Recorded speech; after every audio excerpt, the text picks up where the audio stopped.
Hello everyone. I'm glad that some of you have been enjoying these videos that I've been making for you. So I wanted to make another one about assignment 3, which is definitely another fairly difficult assignment. But once you tackle it from an organized and focused perspective, it's not so bad. So what we're going to start with, and it's best if you gather a bunch of materials together before you watch this video, including the bibliographic citation guide, assignment 3, and the final project, as well as both the sample assignment 3 and the sample final project. If you have all those in front of you now, that's going to really help you because you can follow along with me. So let's start with the bibliographic citation guide that I posted for you. What I'm going to go over is citation concepts in general. So I'll break down this guide, and then I'll show you how that relates to assignment 3. That's what we'll do first. So let's take a look at the citation rules for bibliographic citations. It's important to realize there are two types of citations that I'm asking you to do. One is the bibliographic citation that will make up your reference page at the end of the final project. In assignment 3, you're practicing making these citations, okay? A bibliographic citation contains all the information about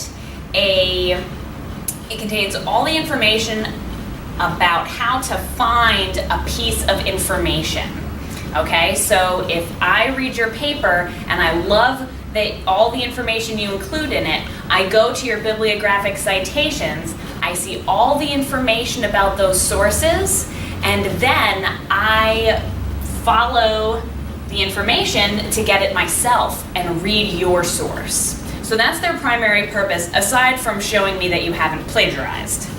So how do you create a bibliographic citation for a news article, okay? These rules pertain to the sources I asked you to find in the Week 2 forum, okay? So on assignment 3, you have to provide the bibliographic citations from your sources from the Week 2 forum. So if you haven't done that, that's going to be a problem and you're going to want to email me about that. So let's go over it generally. Bibliographic citations for news articles found on the web in APA style, which is just a style of providing the information, begin with the author's last name, comma, and the author's initials. If there's more than one author, you would continue to list them by having a comma, and then you would put that ampersand, the and sign, between the second to last and the final author. You will not put the author's last names in alphabetical order. You would put them in the order in which they appear. Okay? So after the author's last names and initials, you would put a parentheses followed by the year the news article was published, comma, the month and the day, followed by a closed parentheses and another period. Please make sure to get the punctuation accurate. If you have multiple punctuation errors, that will result in points being deducted from your assignments. Afterwards, you will put the title in regular typing following the date. Okay, period, as usual. Now, in italics, which is the slanted letters, and if you can't figure out how to put the italics on your paper, ask a librarian, email me, and I can show you. In the slanty letters, you're going to put the title of the newspaper. So many of you used something like the New York Times or Medical News Today. That's the title of the overall newspaper, and that goes in italics, followed by a period. After which you're going to write the words retrieved from, and you're going to insert the link, the URL, where you got it from. Okay, so at this time, take a moment to look at the example in the bibliographic citation rules I provided for you and see how it fits in with what I've just explained. Okay, so now let's move on to a bit more of a difficult concept where most people struggle with this. You also have to provide bibliographic citations for web pages. And here I'm asking you to follow the rules for a web page or non-periodical web document. This means that it's not news. Okay, so it's just like a regular, any website that isn't a news article from an online newspaper, you're going to cite using this concept. However, web pages don't always have all the information that this asks for. The rule you want to remember here is put as much information as you can, and if it's not there, you can skip it, okay? So ideally, a web page would have an author listed maybe at the top or at the bottom. Look around, list it the same way, last name, comma, initials.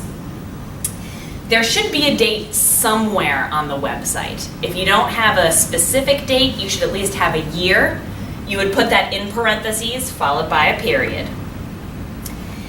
Next, you're going to give me the title of the article that you're reading or the title of the web page as a whole, whatever you have. Put that here, okay, in italics, followed by a period. And again, the words retrieved from, followed by the URL, okay? So here, if you look at my example, the first example on the bibliographic citation rule that says Greer, comma, J, period, M, period, parentheses 2014, close parentheses, period, in italics, how to do research. That was the title of this pretend website I created. Period, retrieved from www.researchawesome.com. Okay? That is a bibliographic citation for a website that has all of this. But let's say you went to one and it had no date. If you can't find a date, which is pretty rare, you would put ND in the parentheses instead for no date. And what do you do if there is no author? This happens often, and that's okay. When there's no author, you use the title in the beginning. And the title would then not be in italics.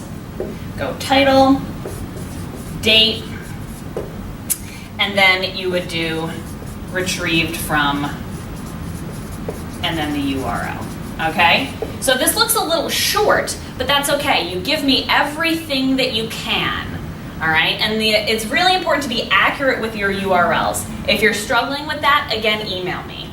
So take a look at my examples. Feel free to pause the video here and compare to what I've written before we move on. Okay, so now let's talk about how to cite your journal article. This is the article you found in assignment 2. Again, if you haven't done assignment 2, this might be a problem. You should email me. Now, the databases can help you cite the article for you. If you know how to do that, that's fine. And I want it cited in APA style. However, it's actually pretty easy to cite a journal article. If you have the journal article in front of you, all you have to do is look around on the front page, maybe at the bottom and maybe at the top, and just like a detective, find all these components and plug them in the order that this citation rule asks you to put them in. So again, you start with the same concept of author's last name and initials. It's really important here not to put the author's last names in alphabetical order again. Put them exactly as they appear on the journal article. This is because especially in the sciences, the person whose name appears first did the most work on the article, okay, until you get to the last person who probably did the least. So it's important to keep the author's last names in the same order. Again, you will put the year, okay? You might not have a month or a day here, that's okay. Put the year. You will put the title of the article and it will look like a sentence, meaning the first letter of the titles, the first letter of the first word of the title will be capitalized, but everything else except names or proper nouns will be lowercase, right? So capital T, but lowercase o and a, all right? Do your best with that. It's a complex concept. After Afterwards, you will look for the title of the publication, which might say something like Journal of Obstetric Nursing or Journal of Muscle Disorders. I'm making things up here, but it will probably say like a Journal of something, and that is going to go in italics, the slanted letters, followed by a comma. Keeping things in italics, you will put the volume number, which should be the first number that follows the name of the journal. Afterwards, for some reason, you take the italics away and you put parentheses and you put the issue number. The issue number is a number that usually appears in parentheses on your journal article. After that, you'll put a comma and you will put the pages in a little P period, page range period. And that is your journal article bibliographic citation. Okay, so now what does that mean for you?